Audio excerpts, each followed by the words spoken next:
Addi or Adeline Schiltize. And you had just moved to Douglas, I believe you told me before, from Chicago before the blizzard set in. Is that true? We moved from Chicago to make Douglas our home, and we were greeted about a month or two later by this daddy of them all storm. And so tell me, where were you living in Douglas when the storm hit? Like, I think the night before was January 1st, New Year's. Yes, it was. Well, while we were waiting for our home to be constructed, we lived in a second floor apartment in the business district above the gas company. There are about 3 different families living in upstairs apartments.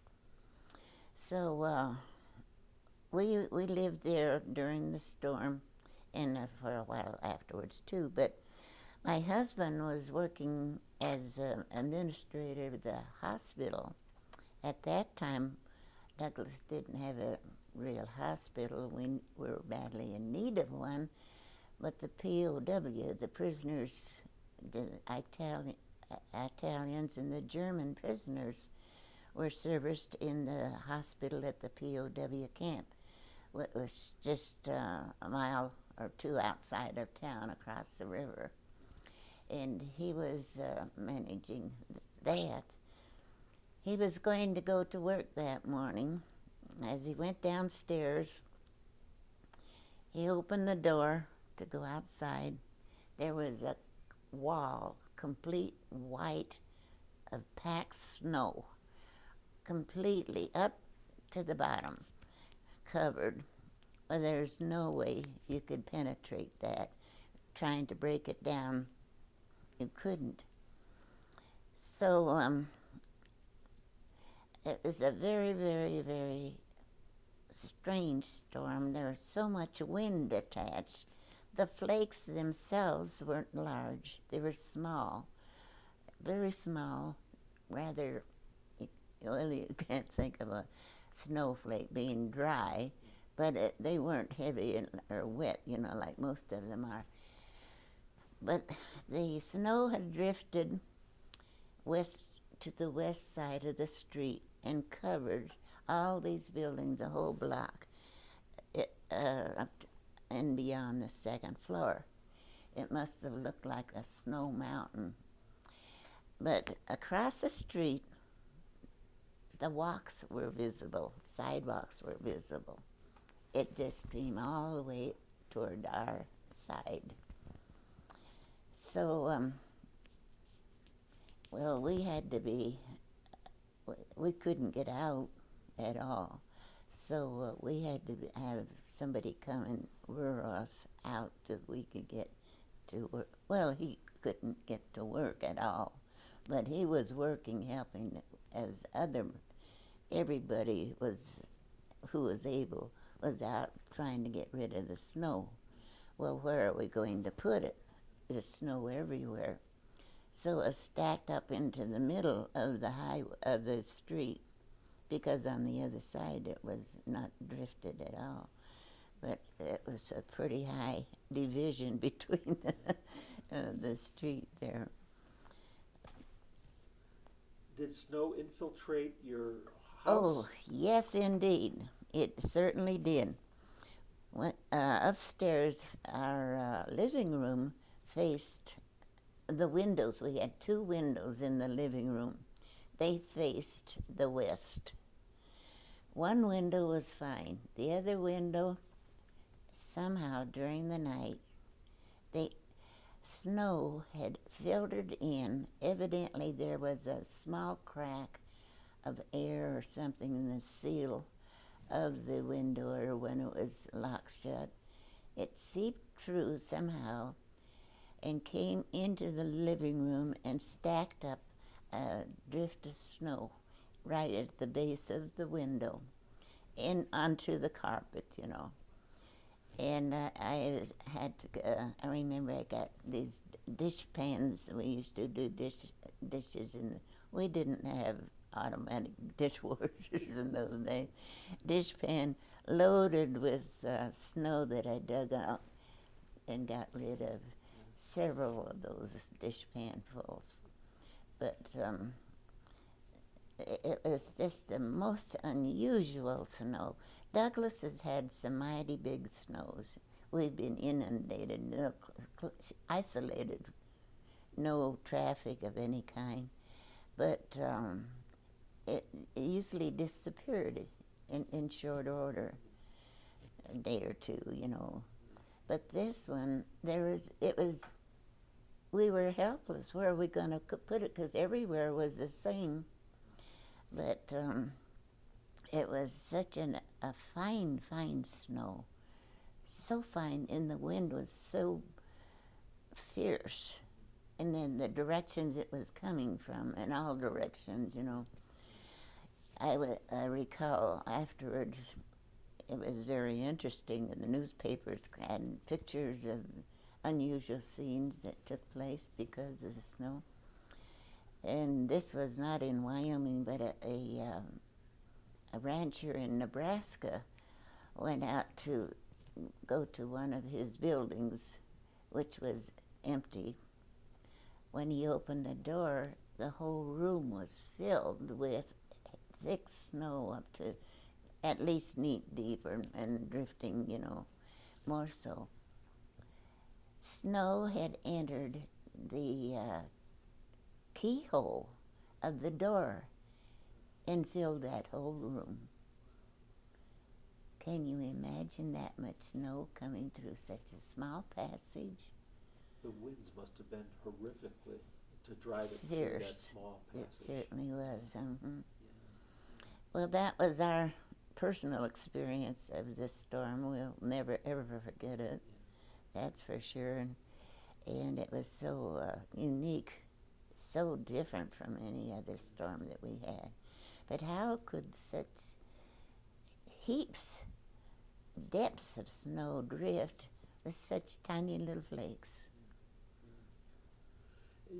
I'm surprised to learn that there were German and Italian prisoners of war here in Douglas. Oh, yes, There, just out. Well, you know, after when the war broke out in 1941, prisoners, they built camps everywhere, you know. And out here we had quite a city. Several thousand. I know there was a Japanese one up by Cody. Oh yes, yes indeed. Yeah, but I didn't know there was one here by Douglas. Oh yes, there was. They were not Japanese here. Right. They were Italians and Germans. In fact, our historical society is trying to preserve the uniqueness of their big building that they had. I don't know what they would call it, but the biggest building they had. Some of the prisoners, the Italian prisoners, had etched scenes on the wall of Western scenes, and they are still there on the wall. But well, back to the blizzard. You said your dad was the hospital administrator? No, that was my husband. Oh, your husband, rather. Husband. I'm sorry. Well, he was the hospital administrator at this well, POW camp. We had moved. Sorry. My husband is in the hotel business, but not until we came to Douglas, however. He is from Chicago. I was from Sheridan, Wyoming, and here. During the war, he was stationed along the way in Cheyenne and Colorado. So the West got to him. And after the war, of course, he had a very good job at Revere Copper and Brass in Chicago, waiting for him. We tried it for a year. It didn't work. Once you live in Wyoming, you're just addicted to it. And then we missed it both so much that we were going to do anything to get back here. But with the storm, did he finally manage to get to work at some point? Well, everybody at the hospital was stranded, and he couldn't get out there. We had to wait till the highway equipment opened the road, and that took a while because there are roads to be opened in every direction. Well, speaking of, so this was just a hospital were people in Douglas using the hospital, or did you have to go to? Well, we didn't really have a hospital. We had a home, a 3-story home we used for a hospital. Were there any emergencies during the blizzard that people had to get out, that you recall? Of course, the little babies aren't waiting, but I, at the time of being a nurse, worked for the clinic, which is only a block or two away from here, from our apartment. And we had deliveries there in the clinic, or whatever needed to be tended to, but nothing very real serious, thank goodness. And did you recollect the people in town really pulling together during this blizzard? Oh yes, the response was terrific. Everybody was, men mostly, were out trying to help in some way to get rid of the snow with what equipment they have, or shovels or anything. And you don't recall if there were any fatalities in the area, do you? No, there was not, as far as not locally within the town at all. I don't know about ranchers. They may have had some pretty close calls. Yeah. Let's see if there's anything else. Did you see a lot of military traffic in town? Army plows and caterpillars and army vehicles? Well, later on, when they were able to navigate, yes, they came out to help. But as many as could be that would assist. Okay.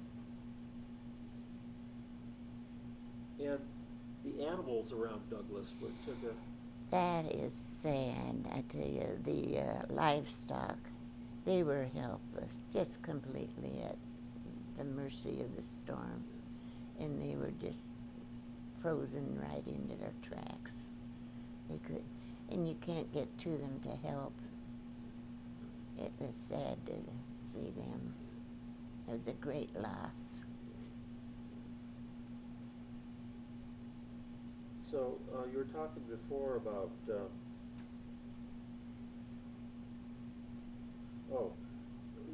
we were talking before about there were some bad snowstorms in the 70s and 80s, but. Yes, yeah, oh yes, we often have those, and But nothing like. nothing like this one. We didn't expect this. Ordinarily, we are well equipped in our home necessities, food, water, and that sort of thing. We keep ahead of that, knowing we have these severe storms. But this was a magnitude of a really terrific storm. We had no idea. It was really unexpected. It certainly was. We expected a snowstorm, as usual, but no, we got more than what we ordered.